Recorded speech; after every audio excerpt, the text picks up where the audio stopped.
I froze the moment I heard it.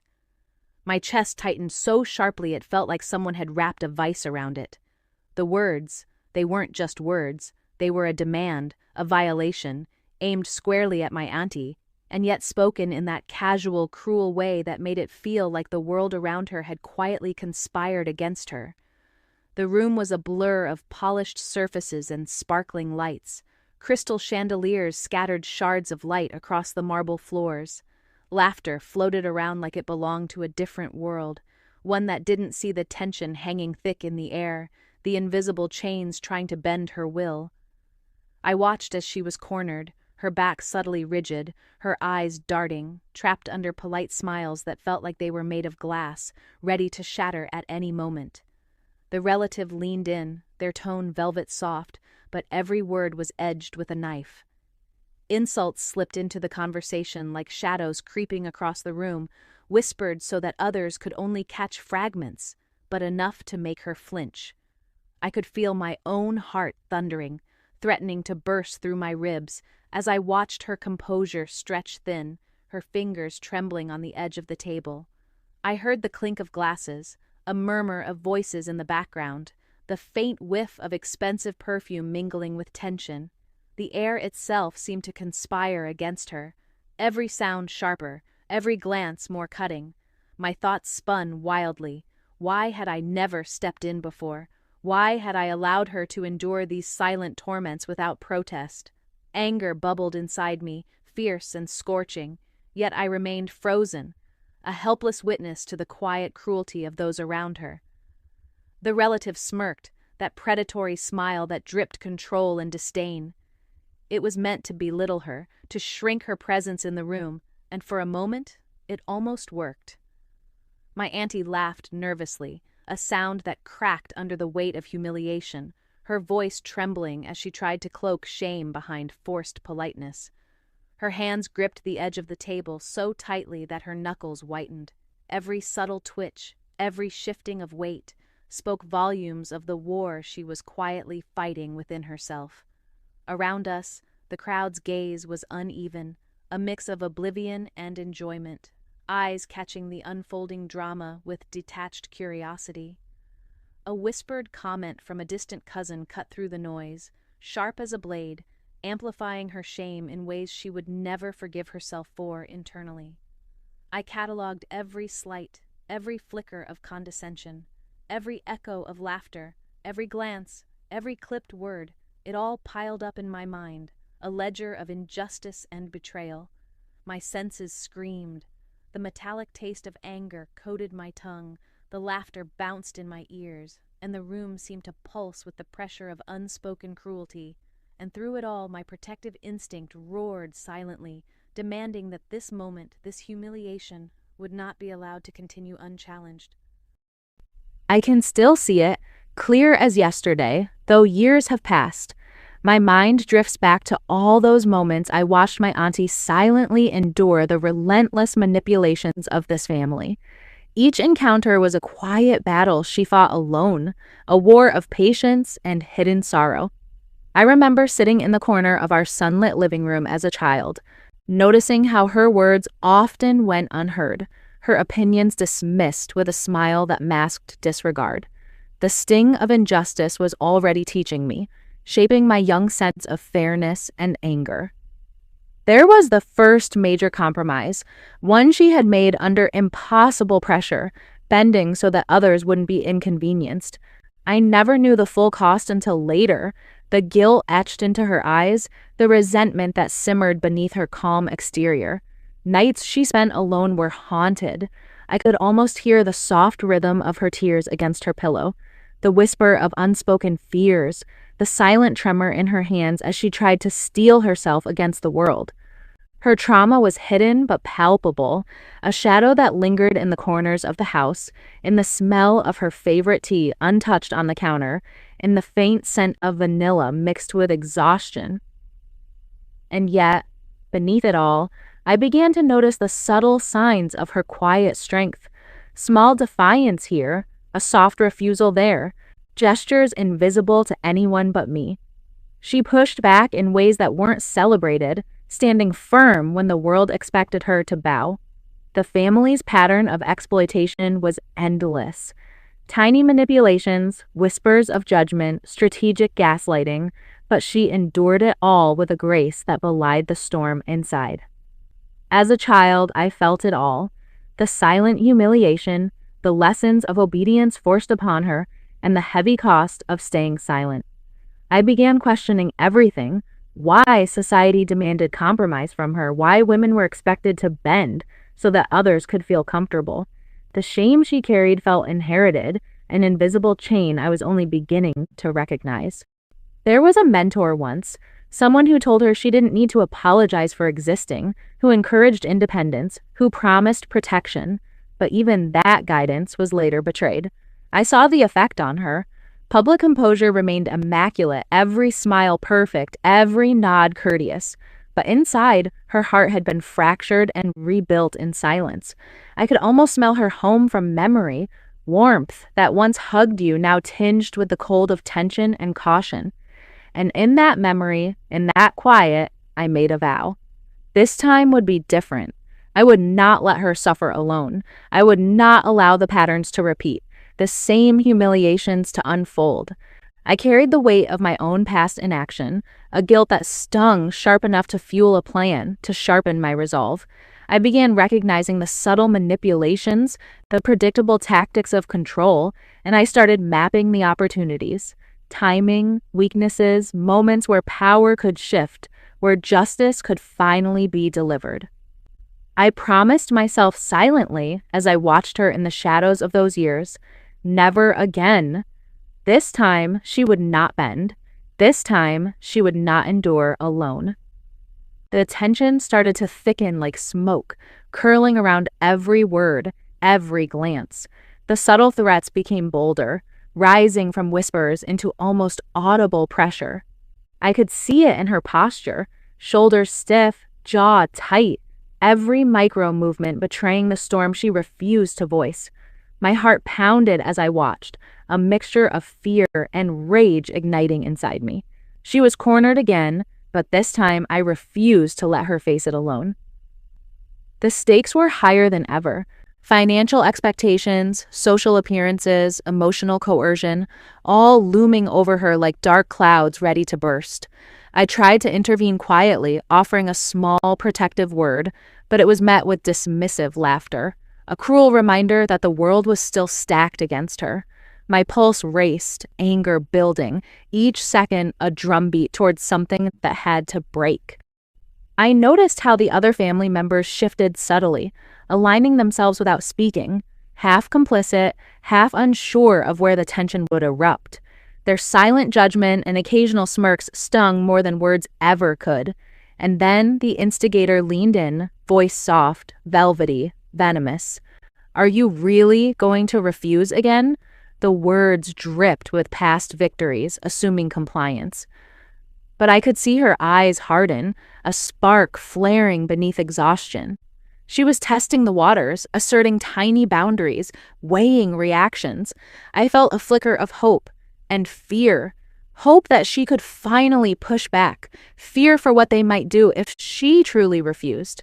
I cataloged every twitch of a lip, every shift of weight, every falter in the instigator's composure. This was the battlefield, and every detail mattered. We exchanged a glance just for a moment, a silent pact of resistance. My internal monologue was relentless, calculating, anticipating, preparing. I could feel the energy in the room shift, almost imperceptibly, like a tide before a storm. Every sound was sharper, every whisper loaded with tension. I could hear the clinking of glasses, the shuffle of feet, the collective breath of a crowd holding its judgment. And then it began, the first tremors of defiance. Her voice, quiet but deliberate, started cutting through the polite chaos. She challenged a subtle insult with precision, refusing to bend where she once would have. I felt my pulse spike with adrenaline and pride. The instigator's smirk faltered for the first time, a tiny crack in the facade of control. The room itself seemed to lean in, waiting, sensing the shift. Allies began to reveal themselves subtly, moving closer, lending silent support. Every word she spoke now carried weight, each syllable an act of reclamation. I cataloged everything, every flicker of fear on the instigator's face, every spark of admiration in the room. I could see the crescendo building, tension coiling, ready to snap. She stood taller now, the tremble gone, replaced by a rigid, commanding presence. I felt the adrenaline and anticipation in my own veins, knowing the moment of confrontation was approaching, knowing the pattern of manipulation was finally being challenged. Every past injustice, every humiliation, every quiet tear, it all led to this electric moment where power could finally shift. And in that charged silence, I knew the first strike of true justice was just seconds away, and this time, nothing could stop her. Then it happened, the moment that changed everything. My phone buzzed quietly in my pocket, a single vibration cutting through the thick tension in the room. It was the call I'd been waiting for, a trusted ally, a lawyer who had quietly been gathering proof, evidence of years of exploitation and manipulation. I answered with a racing heart, trying to keep my voice steady as I whispered, "Are you sure it's all here?" "Yes," came the calm, resolute reply. "Every document, every message, every act of coercion. She doesn't have to bend this time." The words hit me like a lightning strike. I felt a shift in the atmosphere, a subtle tremor in the power that had always oppressed her. My auntie's shoulders stiffened, her gaze sharpening. For the first time in years, she realized she wasn't alone. The revelation of hidden betrayals cut deep. Financial misappropriation, years of emotional manipulation, documented evidence she had never known existed, all laid bare in that quiet, decisive moment. I could see the flicker of disbelief cross the instigator's face as their confidence wavered, the practiced calm cracking like thin ice underfoot. Her posture transformed before my eyes. She straightened fully, head high, voice steady and deliberate. Every ounce of fear melted into controlled fire. The instigator's smirk faltered further, a subtle panic emerging beneath the veneer of arrogance. I caught her subtle nod to me, a silent signal that she was ready, that we had reached the precipice. "Oh, Tut." The room itself seemed to sense the change. Murmurs rose softly, curiosity mingled with tension. Every glance that had once been dismissive now carried weight, every judgmental whisper faltering under the gravity of what was about to unfold. My auntie spoke first, her words crisp and controlled, a surgical dismantling of years of lies. "You've underestimated me for too long," she said, voice calm but carrying the power of every tear, every compromise, every humiliation endured. "Your manipulation ends now." I felt it, a surge of pride and awe, seeing her reclaim what had been stolen quietly for decades. The instigator faltered, searching for a retort, but no words could repair the cracks that had just formed. We exchanged another glance, this one heavier, charged with silent strategy and unwavering resolve. She continued, exposing hypocrisy and deceit with precise words, leaving no room for excuses. I could see allies shift subtly, leaning closer, their support unspoken but palpable. The tension in the air was almost suffocating, a living thing coiling around the room, every second stretched, thick with anticipation. I could feel the collective gaze of the family falling upon her, some stunned, some fearful, others quietly admiring. The power had begun its slow shift.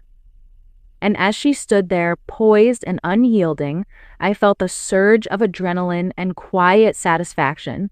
The first cracks in the wall of control had appeared. For the first time in my memory, she wasn't bending, she wasn't hiding, and she wasn't alone. Justice, long delayed, was finally within reach. The room seemed to hold its breath as she stepped forward, every movement deliberate, every word measured. The instigator's confidence wavered, subtle tremors betraying the facade they had maintained for so long. I felt my pulse spike, a sharp rhythm echoing the tension in the room. This was it, the moment when years of silent suffering would meet its reckoning. She began calmly, exposing every lie and manipulation in front of the family, her voice steady, unshakable. "You've controlled, belittled, and humiliated me for too long. I will not allow it anymore." Her words cut through the murmurs and polite laughter like a knife.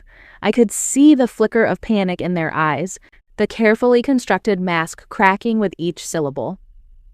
The legal evidence followed. Documents, messages, proof of coercion, all laid bare on the table. The instigator's mouth opened, then closed, searching for defenses that weren't there.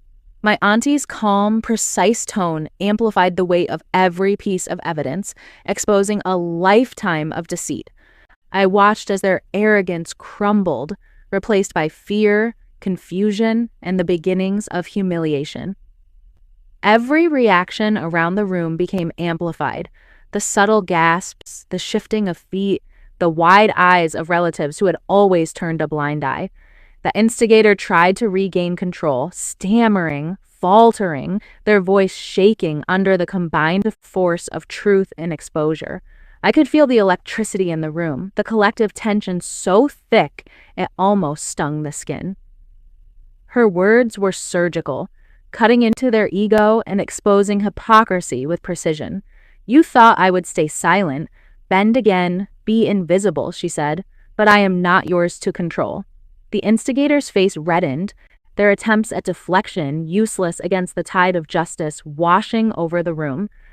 I noticed the subtle gestures, our allies moving closer, shifting from silence to quiet support.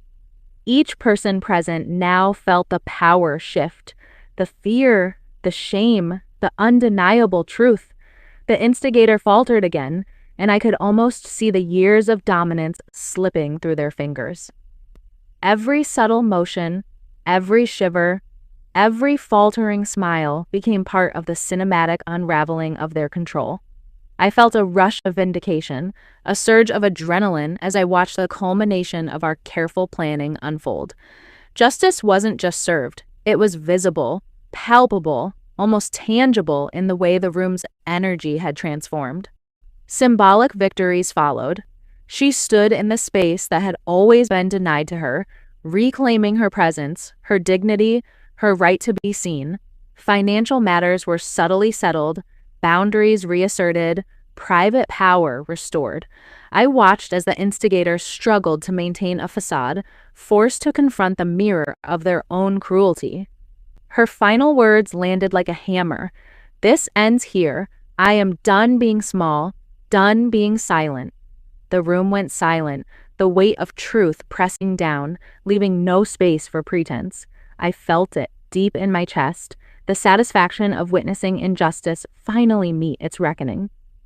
As the crowd slowly absorbed the impact, I allowed myself a breath, though the tension lingered in my veins. Every humiliation they had forced upon her now reflected back, every hidden wound illuminated and acknowledged. The power had shifted dramatically, irrevocably, and as she looked at me, a quiet nod exchanged between us. I understood fully. This was our victory, meticulously executed and finally complete. The room finally emptied, leaving only the faint echoes of confrontation lingering in the air. I inhaled slowly, tasting the quiet after the storm, feeling the tension slowly drain from my muscles. The silence was heavy but not oppressive. It was a calm born from victory, the kind that hums in your bones after years of waiting for justice. I watched her move through the space, every step measured, reclaiming the room that had once felt like a cage. The subtle clink of a chair being adjusted, the soft rustle of her dress. Ordinary sounds, yet each carried the weight of restored dignity. I felt pride swell, a protective warmth that had nothing to do with me and everything to do with the strength she had quietly nurtured all these years. Family members began to approach, their expressions awkward, hesitant, some offering apologies that were long overdue. Others stayed at a distance, still processing the shift in power, their silence a mix of guilt and awe. I felt the tension ease, replaced with relief, though not without the subtle sting of knowing some hearts would never fully reconcile. I caught her alone for a moment, her eyes meeting mine. No words were needed. We both understood the journey we had survived together. Her gratitude was silent but powerful, her strength now shining unhidden, unshakable. I felt a quiet rush of fulfillment, witnessing her transformation from someone forced to endure into someone fully seen, fully respected. Financial and social restoration followed quietly, like ripples spreading from the epicenter of confrontation. Legal matters were settled, boundaries were reasserted, and the balance that had been so brutally tipped in the past now leaned decisively in her favor. I noted the subtle gestures, the return of property, the reclaiming of personal space, the small victories that spoke volumes. And yet, even in the aftermath, a few faint tremors of tension lingered. Subtle threats, glances of resentment. They existed, but they no longer carried weight. The fear they had once wielded had been stripped away, leaving only the consequences of their actions for all to see. I reflected on my own journey, the transformation from a helpless observer to a silent architect of justice. I acknowledged the cost of past inaction, the lessons learned, the patterns I would never allow to repeat. I felt the weight of responsibility tempered by the satisfaction of witnessing change realized, power reclaimed. The night settled outside, the distant hum of life continuing beyond the walls that had contained our struggle. I watched her silhouette framed by the fading light, calm, unshakable, a testament to the quiet resilience that had been her armor all along. I thought ahead, quietly planning, silently vowing to maintain these hard-won boundaries, ensuring no one would ever have the power to bend her again. Every step she took now, every confident gesture, carried the imprint of the battle we had won, a battle fought with patience, strategy, and unyielding courage. And in that moment, I let myself feel the full weight of victory. The humiliation endured was avenged, the hidden suffering acknowledged, and the dignity reclaimed. The storm had passed, leaving clarity, empowerment, and the quiet knowledge that justice, though delayed, had finally been delivered. Sitting here now, long after the chaos has faded, I can still feel the echo of every word, every glance, every subtle tremor of fear and power. I want you to hear this, not just as a story, but as a lesson carved in valiant blood, tears, and quiet resilience. Sometimes saying no isn't rebellion, it's survival. Sometimes refusing to bend isn't arrogance, it's reclaiming what's rightfully yours. I replay the scene in my mind, her standing tall, unbroken, every humiliation she had endured mirrored back to the one who had tried to control her. The silence that followed each revelation, the faltering smiles, the panicked glances, the undeniable weight of justice, it's a memory that will never fade. I want you to feel it too, the rush of power and release when truth finally meets courage. I think about the lessons I've carried from this journey. Pain can be transformative. Anger can be constructive. Silence, while safe, often enables injustice. And yet, strength can emerge quietly, almost invisibly, until the moment arrives when it can no longer be ignored. My auntie's courage wasn't loud. It was methodical, deliberate, and unstoppable. And watching it unfold taught me more about resilience than anything else in my life. The people who once held power over her are now forced to reckon with the consequences of their cruelty. The legal settlements, the restored dignity, the whispered apologies, and the stunned awe, they are all reminders that the world doesn't always reward cruelty, and sometimes it must face the mirror it tried to hide from. And you watching this must understand the cost of compromise is often invisible, the scars unseen until the moment they